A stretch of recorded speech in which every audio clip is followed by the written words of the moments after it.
Okay, so this is video 2, picking up right where we left off. We're going to distribute 5 times 4x and get 20x, and distribute the 5 times negative 9 and get negative 45. There's nothing else to do. We are done. Distributive property is nice and easy. Of course, it gets a little bit more challenging, especially because we have fractions in some of these, okay? Now, I gave you guys a little tip up here. It says, tip, multiplying by 1/4 is the same as dividing by 4. Just like multiplying by half is the same as dividing by 2. Okay? So let's actually walk you through number 6 that has a fraction in it. Now we all know that we should distribute. So I'm going to take this 12 and multiply it by 6. Now I could write the answer 72, but let me show some work here. I'm actually going to write it out 12 times 6. I'll write 72 later. 12 times 1/2. So the minus sign, I'm just going to bring down the minus sign, and I'm going to write the 12 that I distributed right there, and then times the 1/2 with the x on it. Okay? Maybe I should have done the 6 in black. Okay, so 12 times 6, there it is. 12 times 1/2 x, there it is. 12 times 1/2 x. The minus sign I just brought down. Okay, so we all know that 12 times 6 is 72. And over here, how do we multiply a number times a fraction? You put the number over 1. So put that 12 over 1 so it'll look like a fraction. Then you can multiply the top with the top and the bottom with the bottom, and you will get, let me bring down the minus sign, you're going to get 12 over 2 with an x on it. Why 12 over 2? Because 12 times 1 is 12, and 1 times 2 is 2. And the x is just there. So 12 over 2, that's 12 divided by 2. So that's going to be 72 minus 6x. And that is all you could do. Actually, in the future, I'm going to want you to put the variable term first. But right now, you could leave it as 72 minus 6x. In the future, we're going to write it as negative 6x plus 72. Any questions on number 6? Should we see another one with the fraction? Let's take a look at number 12. So on number 12, I'm going to take this 2 and I'm going to distribute 2 times 3a. What do I get? 6a. 6a, thank you. How about 2 times negative 2b? 4b. Negative 4b. And then how about 2 times positive c? 2c. Positive 2c. And could I combine any of these guys? No. No, so that's it. I'm done. That's just simple distribution right there, distributive property. Of course, it gets more fun when you have distributive property and combining like terms, like on the back side of this worksheet. Let's all take a look at the back side of this worksheet. So on the back side, we have both distributive property and combining like terms. I would like to go over the example that's provided for you right there. It says, simplify 4 times this junk minus that junk. Now, what do we do with this 4? We're going to distribute the 4. Okay, so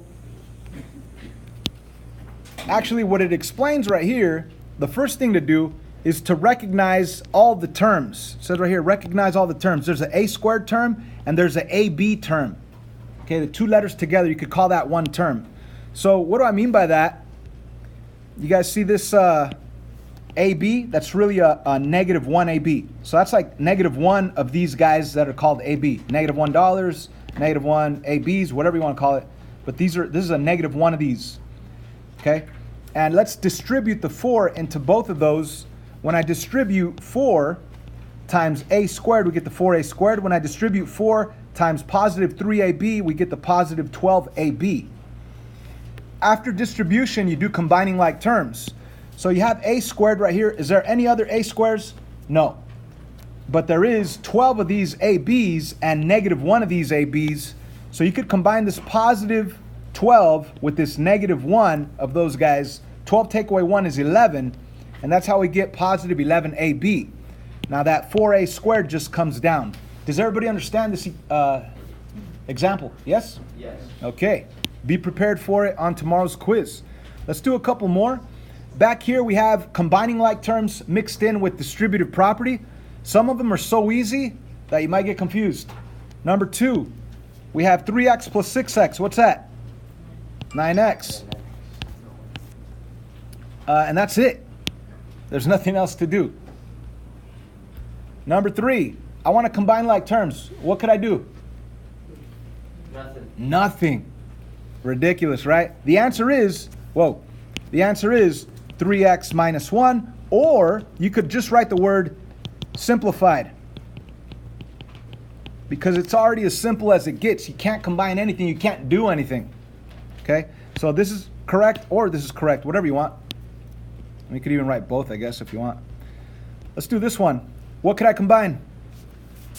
The 20 and the 12. The 20a and the 12a, and get what? 32a or a squared? A, right? Just a.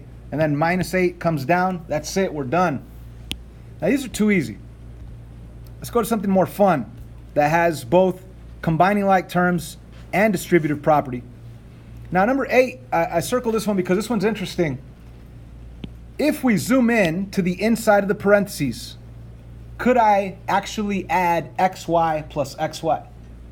Yes. Yeah, right? I have one of these guys plus another one of those same guys.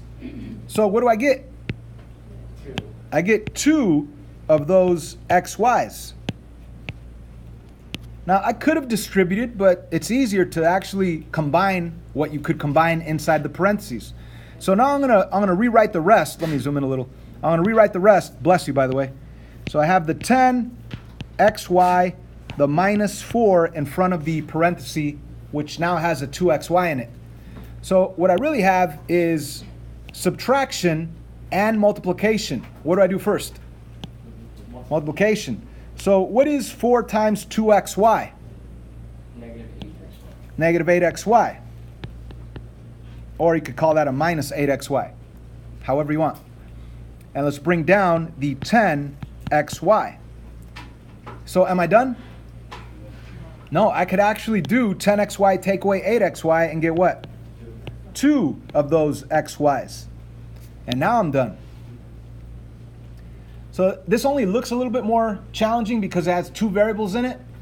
But just remember, if xy is like if it were its own term. Let's do another couple and then I'll let you work on the rest. Number 12. That's too easy. That's just combining like terms. Should I even? What's the answer? 7x squared, 7x. Yep. 7x squared plus 2x. How about this guy right here? This one's fun. What do I do first? Distribute. So I'm going to distribute the negative 2x times x. What do I get? Negative 2x times x is x squared. Thank you. And negative 2x times negative 5? Positive 10 of those x's. And then I'm going to rewrite the rest. So notice that I brought everything down. I do one step, then I bring everything down. So after distribution, then comes adding and subtracting, which is combining like terms. So let's combine the x squares with the x squares. So I have negative 2x squared plus an x squared. That's a negative 1x squared. And then I also have this positive 10x with this minus 6x. That's our x's that we're going to combine. And I'll get a positive 4x left over with the minus 1 that just comes down. And ladies and gentlemen, that's your answer for that question right there. So, everything I've explained in the past 2 videos will be on tomorrow's quiz. Please finish these worksheets. The answers will be posted on Edmodo. And make sure you get an A on tomorrow's quiz.